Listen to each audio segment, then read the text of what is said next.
Got it. We are preparing to live stream. We there? I think we're just about ready.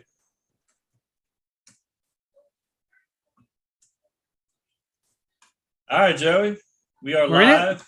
Yes, sir. All right, I'm gonna get this going real quick.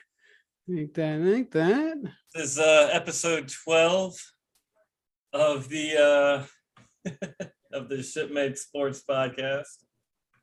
And The best sports talk in the nation. in the world, I think. That's I it, think that's we it, can buddy. just go ahead, and the data is in, and we are number one. So don't question our sources. You're right. We're the greatest in our own minds, Mikey. No, that's what it comes down to. So it's been a while. Got a lot to catch up on. You know, we could try to do an hour show here, but we got a lot to catch up on. We haven't talked since the Super Bowl. So we've kind of missed the NFL draft, NFL free agency, NFL trades, NHL and NBA postseason. And I have to say, start of the MLB season. if you're not watching hockey or basketball, which I know for myself, you know, some of these games come on, like I'm on the East Coast, so you know, some of these games come on at like 9 o'clock at night, and I'm just like, dude, Right. I'm not going to be able to watch these games. Well, I mean, with on top of that, I mean, they drag them out too. I mean, these games, they stretch them out with the commercial breaks, and every minute they can get out of them, they can. I mean, yeah, most of these NBA Finals games are ending right around midnight. They've been some pretty good games. yeah, But even, you know, hockey, same thing. The hockey playoffs have been good. A lot of series are you know, going 6-7 games, a lot of back and forth games, some really high scoring playoff games, which have been fun. Was the Avs, the Avalanche beat somebody like 8-6 or something. yeah. There was a game, I think it was Colorado and Edmonton, where it was like 9-6 or whatever. Yeah, a lot of back and forth hockey. Yeah. Uh, I think basketball has been really great this year. Mhm. Your Celtics, I think it's weird, you know, they've surprised a lot of people. Mhm. I think coming out of the East, not everybody was really on board with the Celtics. No, I mean, they had a really rough first quarter, more than a quarter of the season, right up until about January. They were a 500 team at best. You know, they were taking double-digit leads into the half and wound up blowing them on third and fourth quarter. But they found a way recently. You know, they've really come together, and they're playing some really good basketball. Jason Tatum has taken that step, I think, up into like that upper echelon of player in the NBA. The proverbial next step. Yeah, the proverbial next step, exactly. He's still, I think, in these parts, especially, getting a little too much recognition. You know, there's already the calls that he's MVP, this and that, and all right, like, listen, he's having a good season. He is a top superstar player in the league, but let's not get carried away yet. I will say, if you look at like the curves for different talents across the league when they get their first championship, he is ahead of different players around the league. Giannis won his first last year, and I want to say that was his 7th or 8th season in the NBA. A lot of these guys, it's usually around that 7th, 8th season is when they get their first title. Trying to look up LeBron James right now as a reference. Yeah, I mean, I think MJ, you know, the ultimate comparison, which for whatever reason we love to compare everybody to Michael Jordan, but I mean, he didn't win one until I think it was like 6 years in. You know, Right. They had to get him some help, and he had to. I mean, even Michael Jordan had to develop somewhat. You know, so LeBron won his first in his 9th season. yeah. Yeah, you don't just get it right away, and that wasn't until he left Cleveland. You know, So that's why. What I want to get back to is where Tatum is now Tatum's only in his 5th year. He's 23 years old. So if he gets his first this year and only his 5th season, I mean, I think that puts him on a pretty good projection. But again, I think we need to stop with he's the MVP of the league right now, because he's not. He's a very good player, but there are games when Jason Tatum just doesn't show up. So he's elite. I don't understand why it's not okay just saying that he's an elite player, which he is. But why I don't. For some people, that just can't ever be enough. It's always going to be he's the best. You know, for a lot of fan bases, their guy has to be the best, and if he's not considered the best, it's not good enough. Well, I'm happy. I'm happy with the, calling Jason Tatum a top 10, maybe a top 5 player in the league, and I think I don't know why that's not good enough.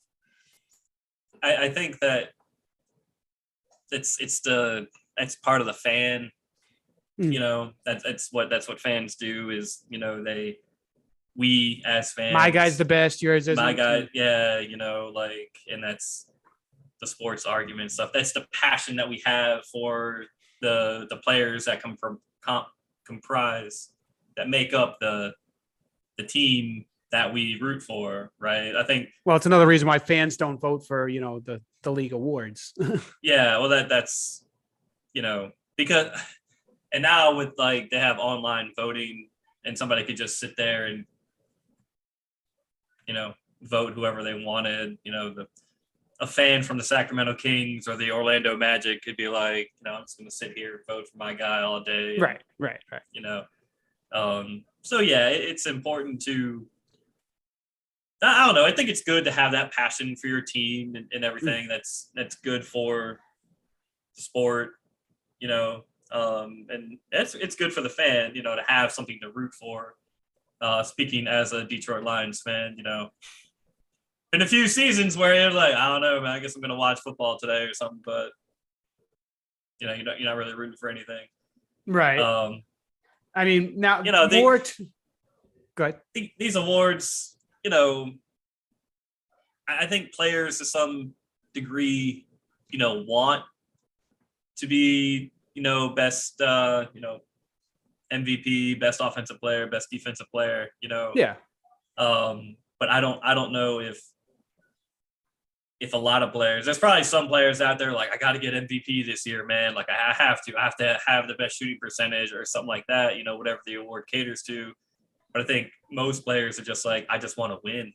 You know, they play to win and everything, and the awards are secondary. I'd like to believe that anyway. I don't know if that's. But now, true.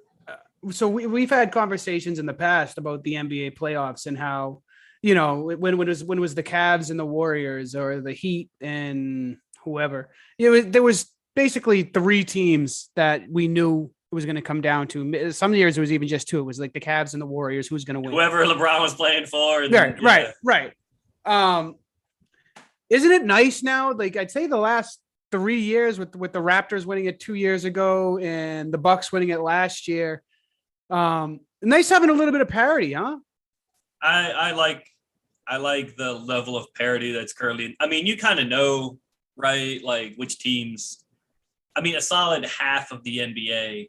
Sure. Like, you know, right? Well, I mean, in any sport, there's going to be the teams that you know are going to be there. But what I'm saying is it's not in stone. It's coming down to these 2 teams as much the last 3 or 4 years.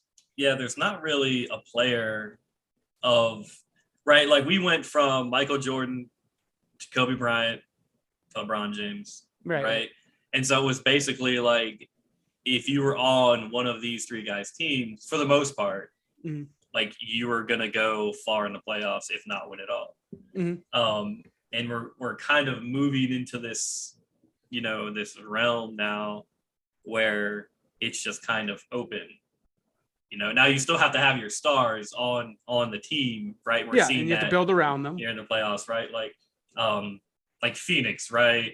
With that team they had, I mean, just because you don't get to the championship doesn't mean that there's not stars on your team. You start making a deep playoff run, right? And they made noise, and they could have been there. So and that's what I'm saying is that there was a half dozen teams.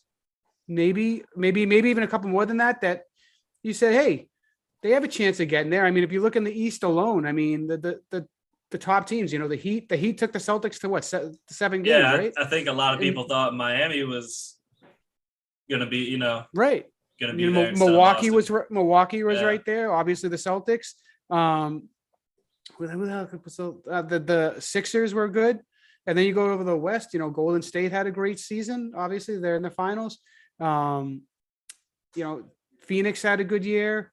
It was just a good year for basketball, with solid parity, and it's made the playoffs more interesting, knowing that it's not coming down to LeBron and Steph Curry again. Yeah, and I mean, I know that the majority of sports coverage is it's gonna cater towards LeBron. It's LA. LeBron's still the biggest name in the sport. And you got to have something to talk about and stuff like that. And if LeBron moves again, right, from LA. Now, I don't think he does move from LA. Not yet. Anyway. Yeah. But he's still the biggest, right? Like you say, LeBron, everybody knows who you're talking about. He's still the biggest name in sports. This is the first year he hasn't made the postseason, I think, like ever, right? I mean, it's insane. Yeah. So, I mean, he's arguably the best player of all time. For a lot of people, he is the best player of all time. I don't know. I think the majority of people still say MJ in that discussion. I would say MJ in that discussion. So I go by the one that I've seen more, and I have to just go by who I've seen more, and I saw LeBron more than I saw Jordan. So that's I mean, it's one of those age old things, I can't go off of what I didn't see. I mean, of my lifetime, LeBron James is the best basketball player, and I know we're kind of going off topic here, but and that's we don't have any topics, Joey. There is no off topic. Exactly. I mean, we kind of talk that this is just going to be, we're just going to go. Yeah, I try to do it of like the players that I saw. Like, obviously, you say Babe Ruth of baseball. I didn't see Babe Ruth. The greatest baseball player in my lifetime is probably Griffey. And I try to go off of players that I was able to see play. Yeah. I didn't see Bobby Orr play hockey. I saw part of Wayne Gretzky play hockey. So the best hockey player I can say that I ever saw was Ray Bourque. That's kind of how I do my arguments. Okay, that's valid, right? I mean, I guess there's always like that historical argument, right? Where it's like, you think these guys from like the 60s and 70s wouldn't be able to play now? Like, it's like,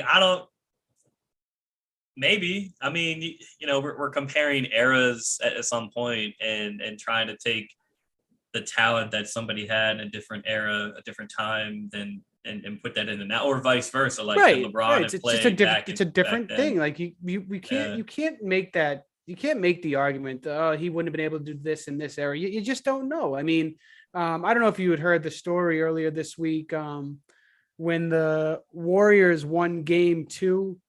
Oh my God, why am I drawing a blank with their center? The guy from Michigan Draymond. State. Draymond was like pantsing Jaylen Brown. And one of the Celtics players, Cedric Maxwell from the 1980s. So, if that happened when I was playing, he'd have gotten knocked out and he wouldn't have been able to this and that. And, Draymond Green just like, yeah, I would have been able to play in the 80s. I'd have knocked you out too. Like, if there's you adapt to the type of game that was played. Yeah, it would be interesting, to see if you take players now and put them, back then, when you're basically like, if you drove the lane, like you're gonna get tackled almost. Right. And it wouldn't be nice to see that, but I mean, it would be interesting to see if this generation's players, would be willing to change their game or keep the same game that they currently have, because it's like you say, like you adjust to the time that you play in. Mm-hmm. Like right now, everybody's shooting 3 pointers. Like if you're not shooting 3-pointers, then you're not getting very far. I mean, back then in the 80s, like nobody's shooting 3-pointers. So exactly. So what are you going to tell me, that Shaq wouldn't have been able to play today? Like, come on. Yeah. I mean, people can adjust their game, and like, I mean, like you said, people shoot threes now. So are you telling me that Shaq wouldn't been able to play now? Yeah, no. Shaq would have dominated now, just like he dominated in the '90s, and he would have dominated if he played in the '60s, '70s, and '80s. Yeah. Um, Yeah. I mean, you play so right. You have these players on your team. You play to their strengths and stuff like that. Like as a coach, as an organization, you don't establish a mold and then try to fit players into that mold. Right. mhm, You mold around the players, right. and that's how you build a successful team. Right. That's one thing. Like I know Matt Patricia tried to do in Detroit where he had you know a a rigid philosophy, and he wanted guys to fit that philosophy instead of, you know, playing the players' individual strengths or whatever to try to make the team as a whole. You know what I mean? Like the Mhm, philosophy. Anyway, that's kind of like it's almost like a work environment, right? Where if right. you have management that they want certain type of people, it's just like, well, that what I mean, like people that you bring in aren't going to fit. You're going to have to Mhm, like fire people and stuff like that. That happens all the time. I've seen it happen. It's happened to me. Um, and it's just, if you're constructing the team and you want that team to be successful, kind of like you're saying, you just play to these people's strengths. yeah. Um, and that works in sports as well. So yeah, I think that, Shaq would have been able to play Right. whenever. I think And that, I think any of these greats you would have know, done fine in any generation. Um, yeah. to the finals itself, is there anything that you've seen that gives you, um, a prediction for the last three games? Oh man, this finals, this is why I've been telling people to watch, just because it's so like down the middle, man. Like that game one, I remember like Golden State was up double digits, Mm-hmm. right, at one point, and I was like, The oh man, Celtics they just got blew this. their doors off in like the Celtics last just eight came minutes. out yeah, man, they were just it was It was like a barrage like in like what the last. happened, man? It was just like the ball just kept going in the net. I was like, these guys ain't gonna miss, man. And then Golden State came back in game two, and it was like, okay, like that's kind of like more of what you thought was gonna happen. And then in game three, it was just like, Golden State couldn't hit a shot. Like nobody, Steph, Clay, Draymond, Jordan, they couldn't. any of They their couldn't buy a basket. yeah. And then here we go in game four. Now Steph had the 43 points, 43. Yeah. 43 points, but I mean, he also got contributions from like Andrew Wiggins had like 20 rebounds just about, and Clay was supporting, carrying his weight. But still, like, I mean, Boston's a team where they are like the way that Boston plays basketball. There, it's not just one guy.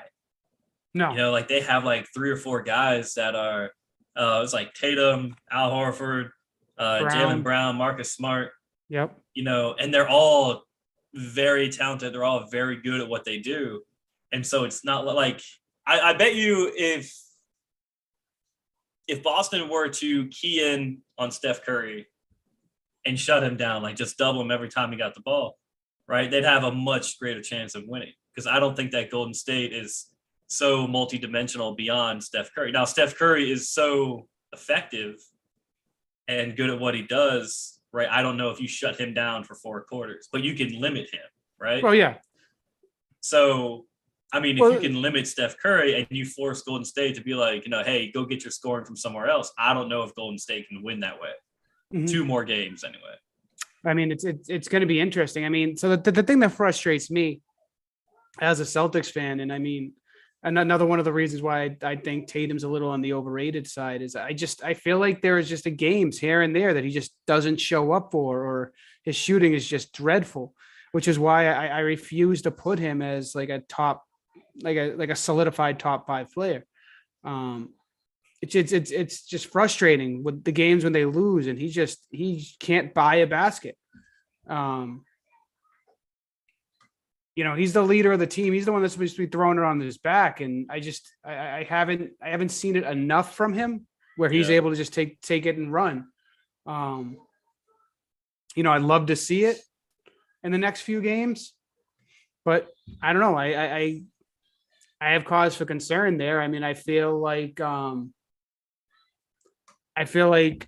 Steph is more reliable. He's already done it a couple of times, which is why, I mean, I would lean towards Golden State finishing off the series.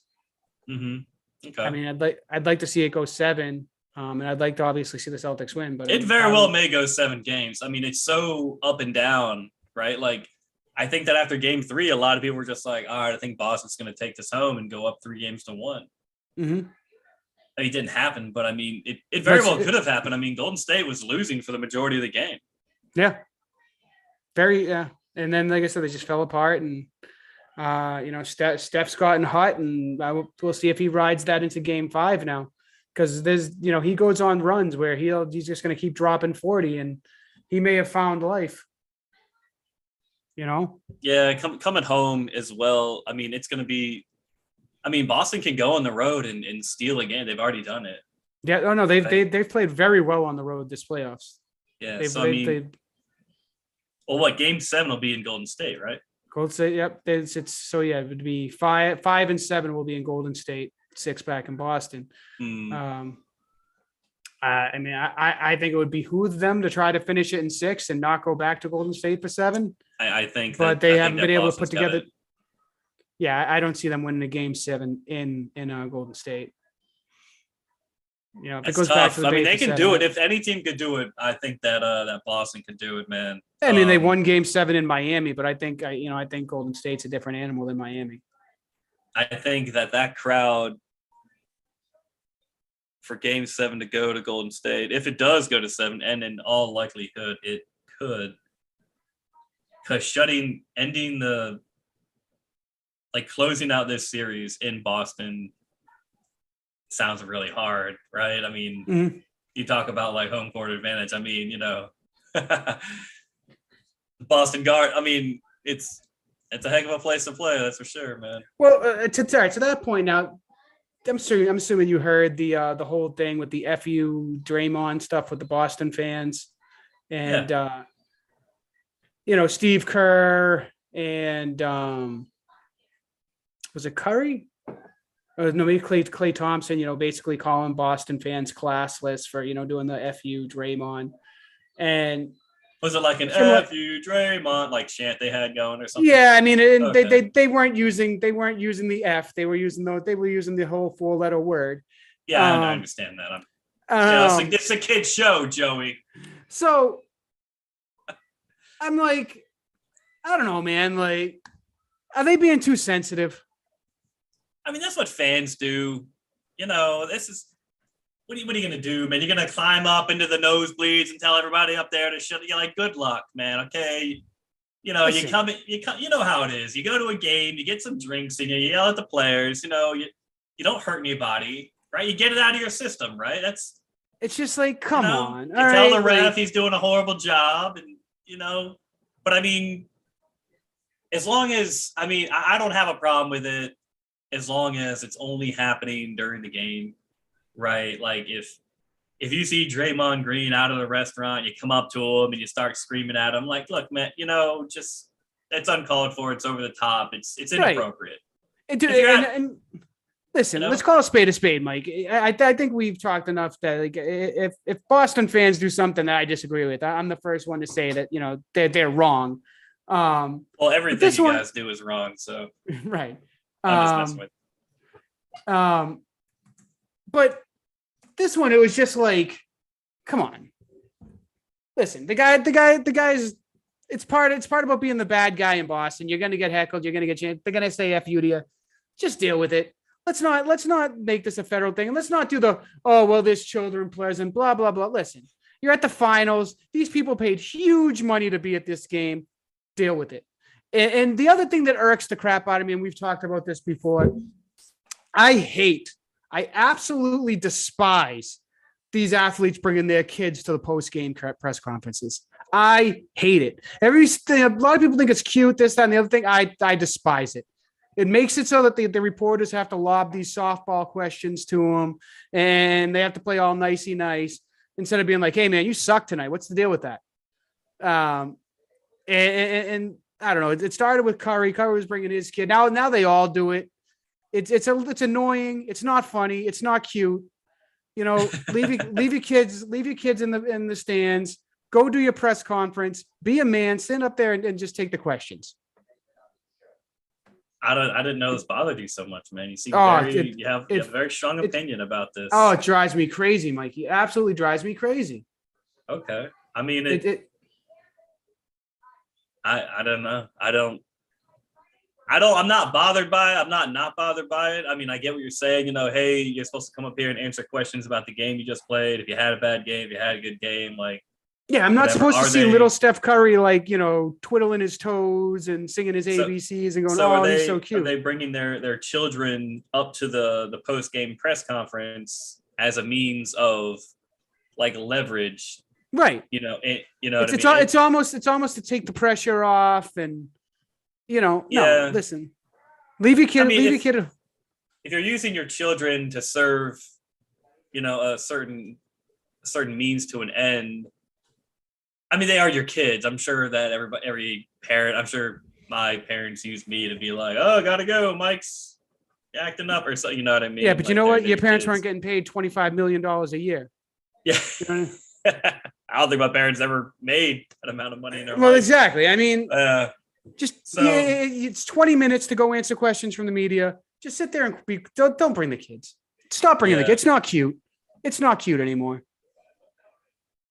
Stop using them as a defense shield to answer questions. Draymond did it the other day with his kid and one of the reporters was, getting on him about his game. And, the kid was crawling all over the place. Like, come on, go away. Okay.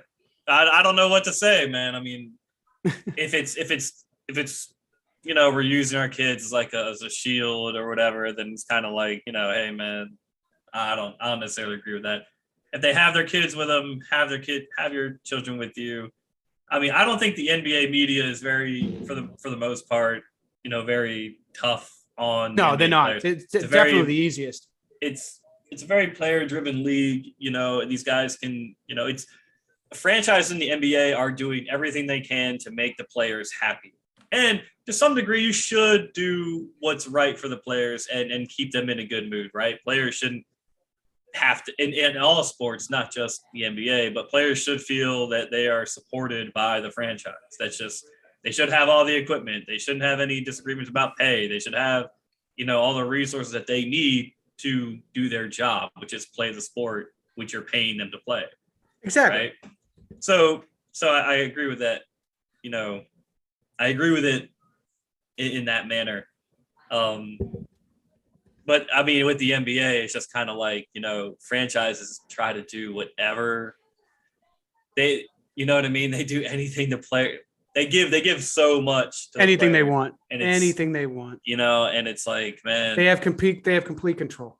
Yeah. So I don't think it's really like that in like baseball, hockey, football. I don't know if it's like that in like soccer, I don't know if it's like that. But NBA is very, because it's like if you want to have a chance, right, you have to have a stud player, and you actually have to have two or three of them, right? Mm-hmm.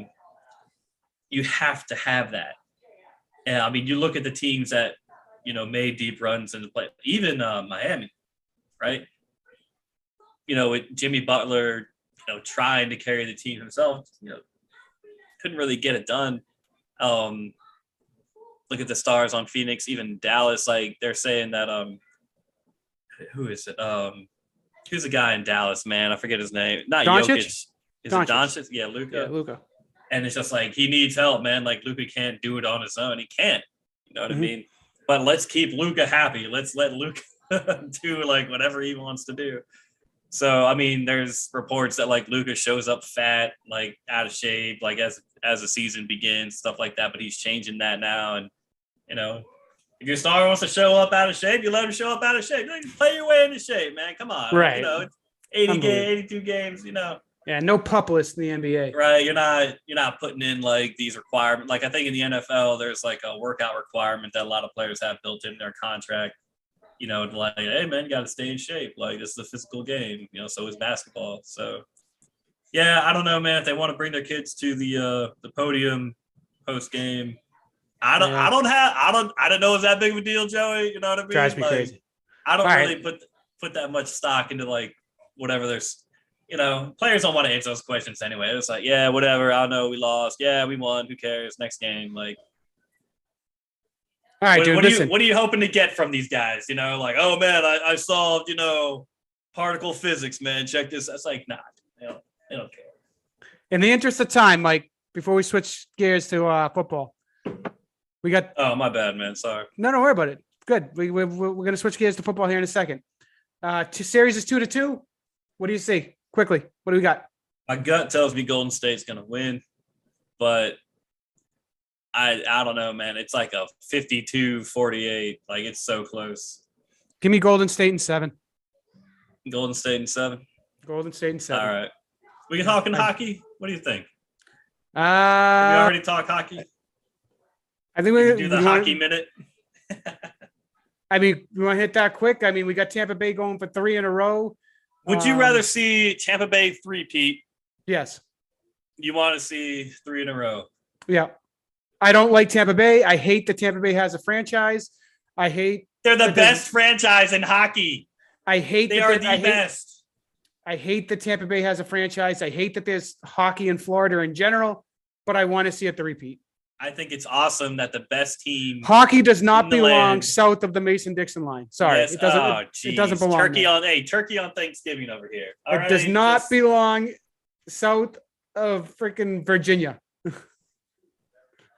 And it doesn't I belong disagree, west. man. We It have doesn't a team in belong west Vegas, of we have a Michigan. team in we have teams in California. It doesn't belong west. It doesn't belong south. I'll give you as far as Wisconsin, Michigan, that area. That's as far west as here it we belongs. go. Yeah, that's because Michigan is south, right? Like all the long summers in Michigan. God forbid.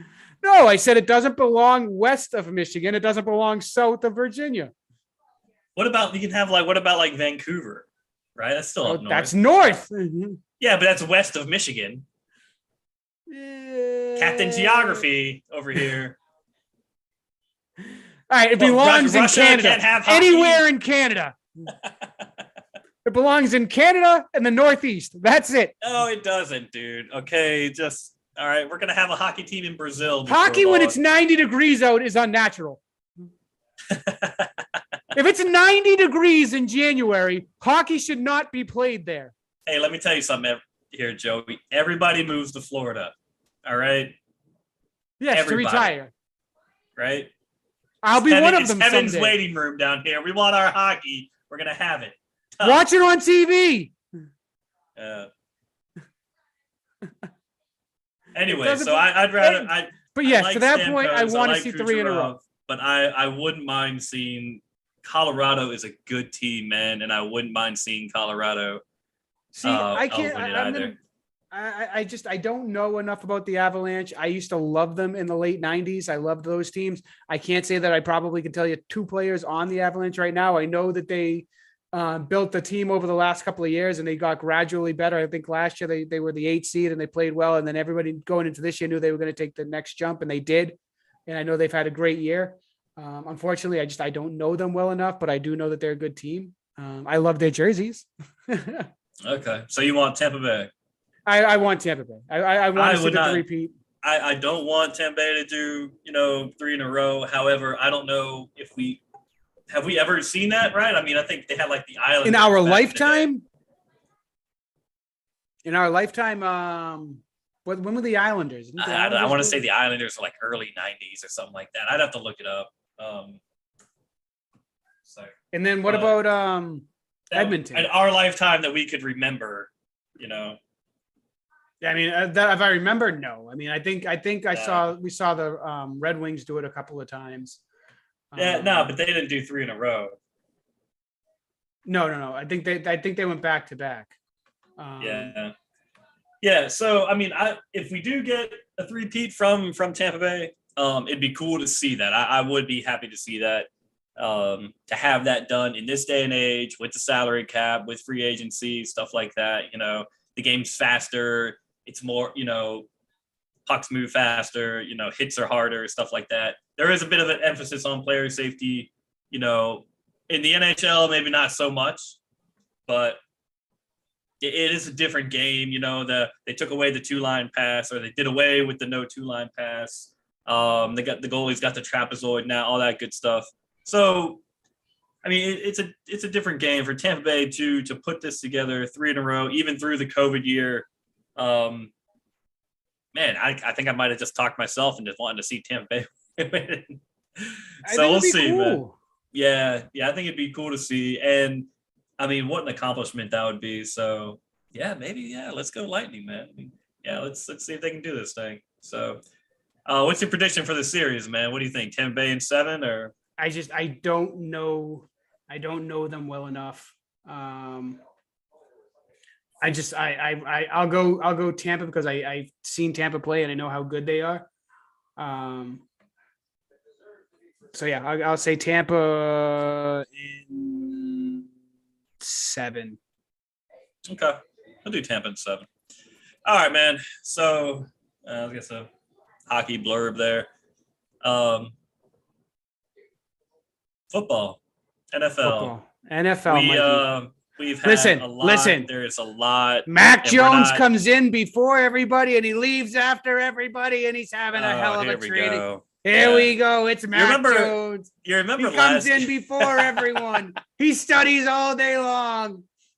And then he lost some weight or whatever. He came in like physically. He lost weight. He looks good. He's got 6-pack abs, That's it. That's it. Have 6-pack abs, Tom Brady. All right. Yeah, exactly. I'm so tired. Hey, man, he never had 6-pack abs. Oh, I'm so. You know what? I want to see the kid win, but oh god, it's insufferable around here. They lost. What did Buffalo score on something like 17 straight possessions? They scored touchdowns and like something stupid like that. All they did was improve their offense, and everybody's talking about how Mac Jones is going to be take them past the Bills. What have they done to make themselves better than the Bills? Absolutely nothing. They've done nothing to make themselves better than the Bills. How can anybody think that this team is going to be better than the Bills? They've done nothing to improve. What? So wait a minute. What have the Patriots done this? How'd their draft go? I know. In the first round they took a lineman. Everybody was like, they took a lineman that was supposed to go in the 5th round. Oh, okay. And Sean McVay openly laughed at Bill Belichick over it. Really? I didn't see that. Yeah, that clip. Yeah, it was a pretty funny clip, and I don't know. I'm fine with the pick because you know what? I feel like they do well with offensive linemen. So whatever. I don't care about that. They took a wide receiver in the 2nd round. Supposedly the guy runs 100 miles an hour, but he's got stone hands. Like, so yeah, he'll be running by the defense. Mac Jones will hit him when he's got nobody near him, but he'll drop the ball. He's like part of being a receiver is to receive the pass, Yeah. Do you ever see the movie Little Giants? Yeah, a long time. From the hot hands. Yeah. They had to use the toilet paper to make him catch. So yeah, it's what this kid sounds like. I mean, yeah, he'll run by you, but he ain't gonna catch the ball. It's just, and then like I said, it's just the reporting on Mac Jones is insufferable. It's he's the first one there, he's the last one to leave. Good, great. But you know what? Fine, they can score 70 points, but they're gonna give up 77.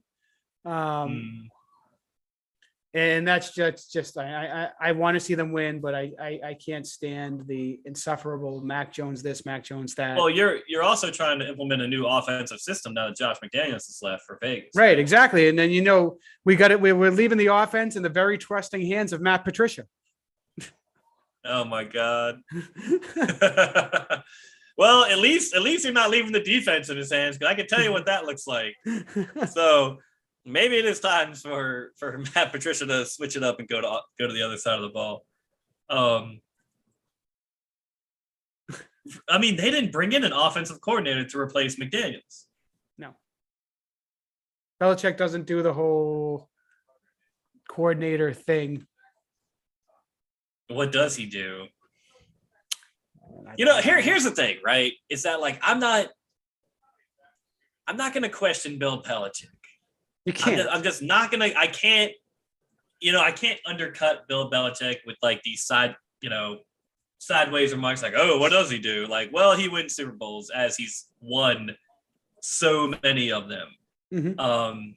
Right. And so it's like, look, man, like what's going on, right? Like Brady's not there anymore. Josh McDaniels isn't there anymore, right? You're bringing back Matt Patricia and you're going to put him in charge of the offense, right? I mean, like what is the thought process There there? needs to be some sort of a plan, and that doesn't seem like Right? there It is. doesn't, it, that, I'm sure Belichick has an idea of what he wants to do, right? I'm sure he always does. He always has had that, you know.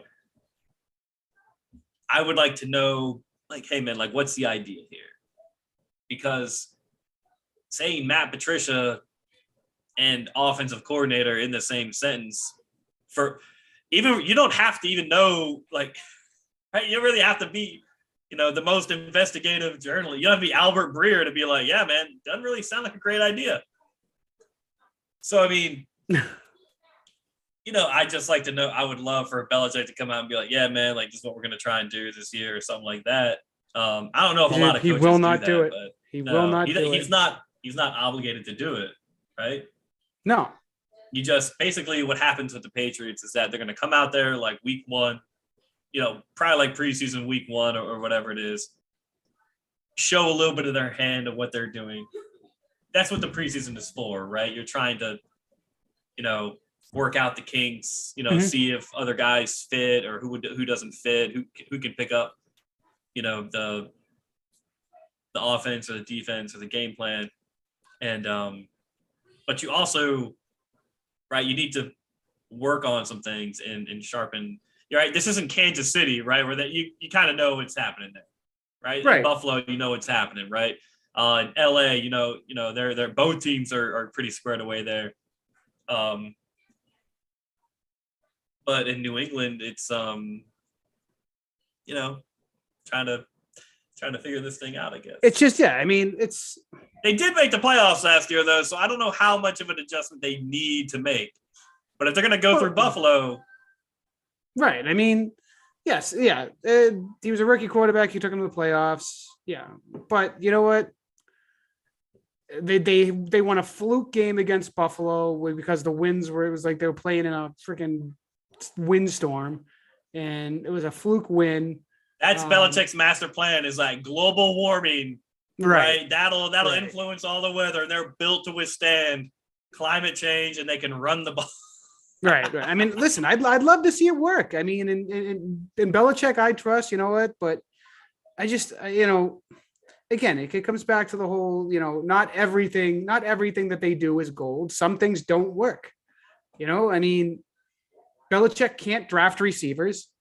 The fact that he passed on a bunch of them and took some guy again in the second round, he took a receiver that was supposed to go in like the fifth round. He took a first and a second round pick. Both of them were supposed to be fifth round picks. I mean, he does not have a good track record drafting receivers. So I'm sorry, the kid they drafted in the second round, I'm not going to be excited about. And we'll see with them. I mean, there's plenty more obviously that was done in the draft. The Jets had 3 first round picks, and you look at these draft grades, and it's tough to really go off of these draft graders because they're grading on the names. The Jets got 3 guys that people knew, so they got an A. And I mean, if you go through them, it just seems like everybody gets A's. And I look at my Patriots and they just got a D from like every draft grade. And it's like how do you know that they did so well, or how do you know they did so bad? Well, you're not really going to know how these drafts pan out. Like, you're going to know last year's draft class, the trajectory that they are on this year. Right. Right. Like, I mean, now some of them, right, some of these guys that go in the first round, I think like Jamar Chase, when he went to Cincinnati, like, he's going to be a stud, right? He's over there with Joe Burrow. They have good chemistry. He's putting up, he put up a solid season. He's going to do it again. He's, players like that, you just kind of know. Players that go in like the second, third, fourth, fifth round, right? you have to, it's kind of like a wait and see, right? They have to develop a little bit more. And so you'll see last year's draft class this year, and be like, okay, you've had all of last year, right? You've had this year's off season of preparation, working out, getting, you're used to, there's no surprises at the team facility, you know where everything is, right? You're supposed to park, all that, all that stuff you're figuring out as a rookie, it all goes away. Like, what's up, like you're in the swing of things, like, this, you should be adjusted to the speed of the game. Right. This second year for you really should be the telling year of like how much, you've adjusted, and we can see, we can kind of predict, this guy gets it. He knows what it takes to be a pro, stuff like that. Rookies this first year, this year of the draft, I don't know. I think it usually probably you give everybody like 1 year, maybe 2. Well, I mean, looking at the Lions draft, is anybody you're particularly excited about? There's a guy they took, Josh Pascal, right? The tackle out of Kentucky. Yeah, and he was rated. He had like, from what I've seen, he had a lot of like first round grades on him. They got him in the second round, right? Yep. And he actually hasn't signed yet, and I'd like it if he signed his contract. I'm sure that'll be done soon. So yeah. They're talking. I don't know. I don't know these guys. I just pulled up what. Yeah. Well, I know you've been really busy with life and everything. No, but I'm reading. There's a lot of people that are talking about this linebacker that they got late, Rodriguez out of Oklahoma State, and a lot of people are giving him a good grade.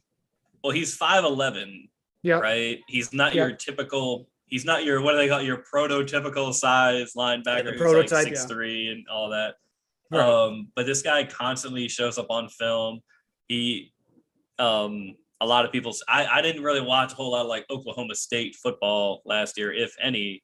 Mm-hmm. But, going back through it, seeing what people are saying, you can go on some of these sites where what these websites do is they specifically study, like they specifically scout college players, right? Mm-hmm.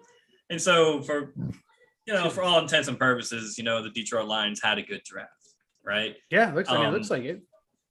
One of the guys they took, Jameson Williams, number 12 overall. He's coming back off a torn ACL injury, right? He's a receiver out of Alabama. He's got all the speed in the world. Some people compare him to like Tyreek Hill, stuff like that. Yep. So I mean, it's like, okay. So the thing I'm reading right now has him listed as the best receiver in the draft.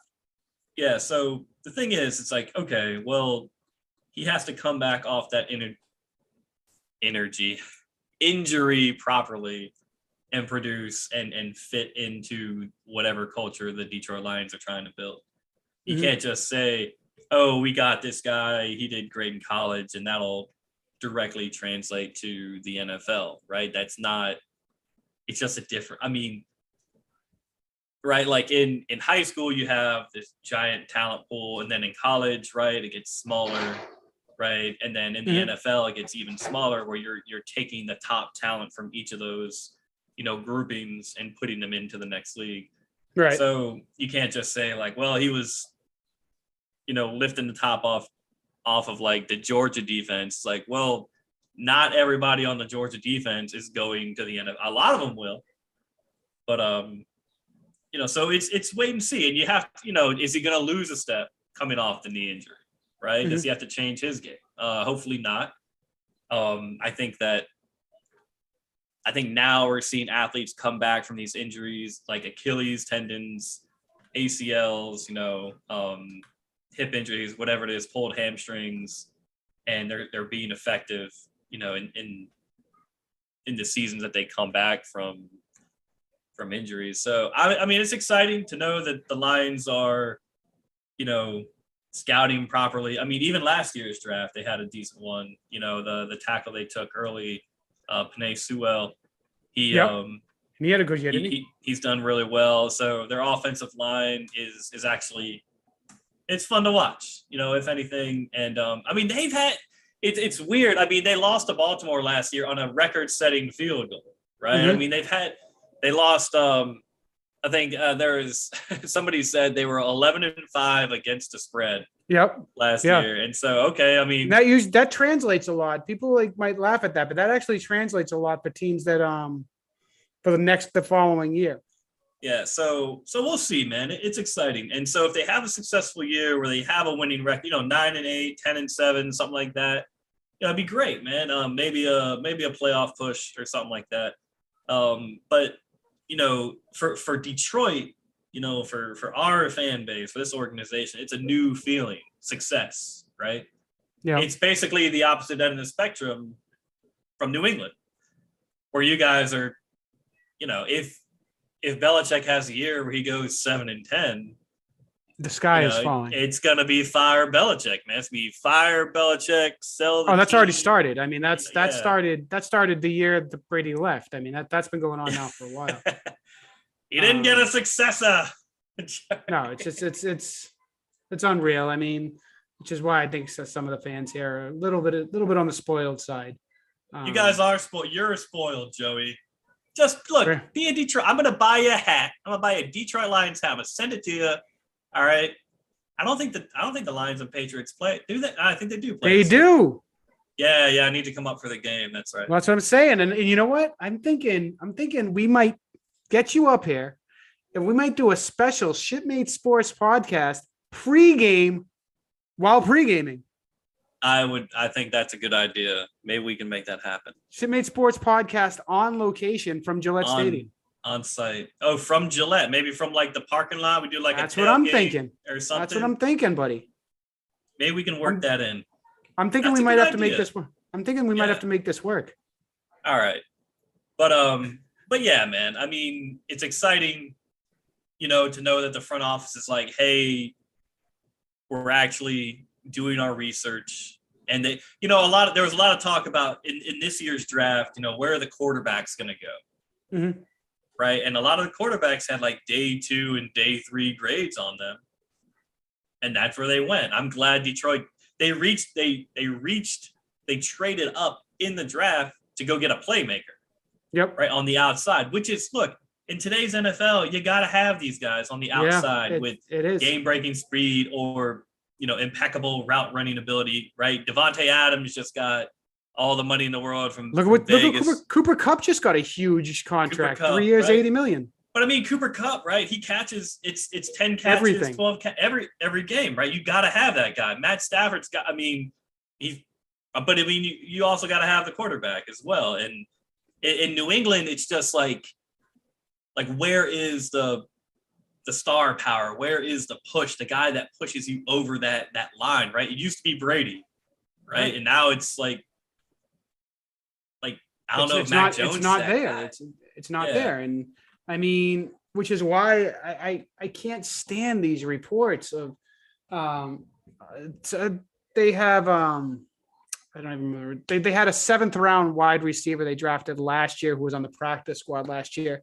And supposedly him and Mac Jones have a good connection right now. And everybody's raving about it. And it's like, dude, you're talking about a wide receiver that couldn't even make the team last year. He's not going to be anything this year. It's OTAs. Let's pump the brakes on this. It's a guy that's not even going to make the team. Do you remember last year preseason, right? The Bears won a few games and Justin Fields was being heralded as like the second coming of I don't know what, of like Mike Vick or something like that. And we were just like, dude, it's preseason. These teams do not care, right? Some of the players do care because there are those bubble guys that are like, I need to make this team, right? It's preseason. Let me show you what I got. Let me show you what I can do. And some guys do. Some guys do come through. Coaching staff's like, look, bring them in. Like, come on, we need somebody that has that type of heart. But I mean, all too often in OTAs, right? In preseason, in free agency, a big trade gets made. We do it, right? We get excited. We make our emotional reaction prediction. And 9 times out of 10, it's wrong. It's just like, look, your eyes aren't going to lie to you. Just believe what you see, right? The Patriots made the playoffs last year. They did. Let's not kid ourselves, right? So they have the capability to win games and figure out a way to win. You play the Jets twice, you play the Dolphins twice, you play the Bills twice. Those aren't easy games anymore. Even the Jets are getting better, right? The Patriots, I don't know if they're the second best team in that division right now. No, right? I mean, with between them and Miami. So, I mean, in Miami, right? I mean, a move that really got overlooked this year in free agency was they went and got that left tackle from New Orleans. I want to say Armstead. Yeah, and they also got the receiver from Kansas City. Yeah, right. So they go and get to help and support, which is what every quarterback needs. Not named Tom Brady, right, or Aaron Rodgers, right? You have to get support around your guy. Matt Stafford needed it. Joe Burrow needs it. Patrick Mahomes needs it. So Josh Allen, they went and got him Stephon Diggs from Minnesota, right? Like you got to go and get your guys some help. Russell Wilson was dying in Seattle for some help, right? Like he was like, "Can I get an offensive line?" Right? We'll give you a receiver. It's like, dude, So I mean, he goes to Denver and they're loaded right now, and I mean, Denver is a pretty hot pick for Super Bowl contention right now. So, I mean, what help does Mac Jones have to? Right, the defense is solid. Right, I don't think the defense has ever been like the problem in New England. But I mean, like where is it, man? Like where you don't have the. But the tight thing ends, is, too, like, is you say about getting help from Mac Jones. Let's not like say like that Mac Jones is in anybody's league. Like there's probably 20 quarterbacks in the league, probably more than that are better than him. Yeah. I mean, if you honestly go through the league, he's not a top 20 quarterback, and people treat him like he's like, a top 10 guy, and he's not. Obviously I'm just looking through this league right now. Bills have a better quarterback. That's one. Bengals, Browns, and Ravens. That's 4 teams that have better quarterbacks. Jaguars have a better quarterback. Chiefs have a better quarterback. Raiders have a better quarterback. Chargers, Broncos, Cowboys, Packers, Vikings, Bucks, Saints, not the Saints. Rams, Cardinals. It's just like, listen, he was okay last year. He had a good decent rookie year. Let's stop making him more than what he is. And I don't know. It frustrates me. It annoys me how much he gets around here. I don't think he's as good as people think he is. Well, I mean, you gotta support your quarterback. You gotta support your team. Right. No, and I do. I want to see him win. Yeah, I don't know if you just do it blindly, like this. It's just that's part of the thing. What annoys me is you can support your team, want your team to win, but admit that, all right, this guy on my team is not that good. Yeah, it's I want him to win, but he's not that good. Sucks, right? And now Mac Jones doesn't suck, right? I want him to win, but I don't think he's an elite quarterback. I think that there are better options at quarterback than Mac Jones. But I want the Patriots to win. Do I want Mac Jones to win? Yes. But I don't think he's very good. What are the odds that the Patriots reached out to the Niners and say we want Jimmy G back? Oh God, that's a wet dream for me, Mikey. What are the odds on it, Joey? Give me some odds. What do you got? Huh? Did it happen? No, I would say not a chance. I mean, shit, if I was there, I'd give him Mac Jones in my next 3 first-round picks. But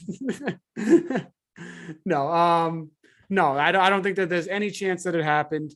I think Belichick loves Mac Jones. I think Belichick wants to prove that, listen, I can draft a quarterback. And well, he had Garoppolo. He drafted Jimmy G. I mean, he had him, right? Like, I know. And then friggin' Brady wouldn't go away. So they had to move on. And I told you way back, Mikey, there's nothing I would have done that I would have done to give up Garoppolo. There's no pick. There's no trade I would have accepted short of like 3 first-round picks. I would have taken 1 second-round pick. And it was because of Brady's ego. Brady became a prima donna and he couldn't live with the guy behind him that was actually pushing him. Yeah. Brady became a diva towards the end. Why not trade Brady? Why not be like, all right, man, you probably got like 5-6 years left in you, man. Kraft would have never allowed it. Philip Kraft would have never allowed it. But doesn't Bill have complete control? Like that's part of the deal, I right? think that there's a time. I think that there's a little red button somewhere in Kraft's office. Dust off and hit for emergencies only. And I think that was one of the ones where he went, nope, not happening. You are not trading Tom Brady. Not So, allowed. I think Brady's the only player he does that for. I don't think any other player. I don't even think. I mean, I think if Belichick says we're trading Mac Jones for Jimmy G, which isn't going to happen. I don't. I mean, the Niners want to trade Jimmy G, don't they? They want to get rid of him because they want to move forward with Trey Lance. Right. Which so they wouldn't. They obviously wouldn't for trade all. I know being yeah. hypothetical here, but they wouldn't trade obviously for another quarterback. But no, I mean, so I think that the Jimmy G ship has long sailed. I have to just come to terms with the fact that Mac Jones is the quarterback of this team for the foreseeable future. I don't think he's very good. I don't think he can lead a team from behind. I think if his team gets down a couple of scores, it's all over. And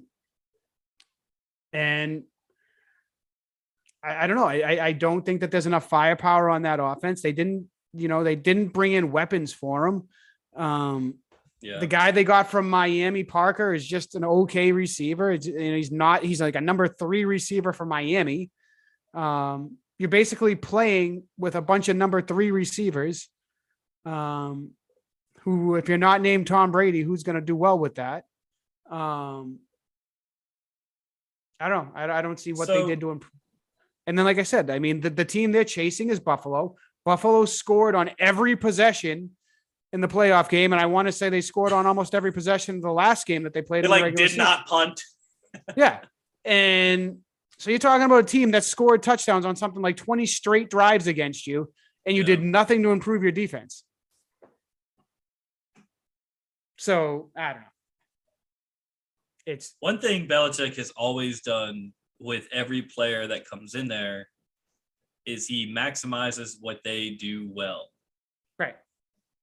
Right. And so I have to believe, because he's always done that, I have to believe that he sees something in everybody on that roster, in what position they play. Like, okay, well, this guy does this really well, so we'll just ask him to do this thing. That one thing, right? And it's worked. It's always worked, right? But what's always been there? Brady. So I think that he's still gonna do that, where he maximizes the strengths of. You don't maximize the weaknesses. You maximize the strengths, what you're good at. And we'll see, man. We'll see if that'll be enough to put that system around Mac Jones and win some games in the postseason. We'll see. I don't think so. I don't know if you can just do that. I think you have to have now. I think now you have to have that X factor, player, right? On both sides of the ball, right? Defense and offense, who can. You have to have that troublemaker, right? That guy on defense who can rush the passer, that guy on offense who can, create your mismatch, right? Whether it be a tight end, whether it be a wide receiver, whatever it may be, you have to have that. And I don't know. I mean, you're saying it, man. Like Buffalo is a team that can. I mean, the Packers had it with Devontae Adams. I mean, Aaron Rodgers is, he's elite. He's top 5 quarterback, probably top 3 quarterback in the NFL. I hate it because Detroit plays him twice a year, blah, blah, blah, whatever. But I mean, you have a guy there who could just, overcome or cover up deficiencies, elsewhere on the team. So, I mean, I don't know if I don't know, man. We'll see. We'll see, because you don't just make the playoffs in the NFL. I mean, they did expand the playoff field a little bit, but still, it's hard to do. It's what I mean. Like half the league doesn't make the playoffs. So, We'll see, man. I still think that it's Buffalo's division. Sorry, man. I mean, it's still No, I Green Bay's agree. division in the North. So if it makes you feel any better, Well, all right, dude. Listen, man. We got about we got a half hour there of football. I think we save the rest of the draft for the next time we talk. We yeah, gotta yeah, we got there's to do plenty another episode, man. there's Because plenty more meat on the bones for what's left in football that we haven't hit we yet. didn't we didn't talk about a lot of pretty big things, man. So But I think it was good to get, put our feet back in the pool, and we want to get rolling. Like I said, we would like to try to at least do monthly, if not bi-weekly. Um, so yeah, hopefully we quit can get working our so much, huh? Like, what do you say? well, hopefully we can get our 19 followers back watching us, and they can get, they Are can we each up get to 9. 19? We're almost at 25. All right, man. You Yeah, know, buddy. we're make some fake So our accounts or followers can something. start getting some followers, then we Our might get some followers got to great. get it's a pyramid scheme of following. it. That's how this whole thing works. Hmm. All right, man. Well, I think we'll shut it down for today, and we'll get back as soon as we can. All right, brother. Good talk.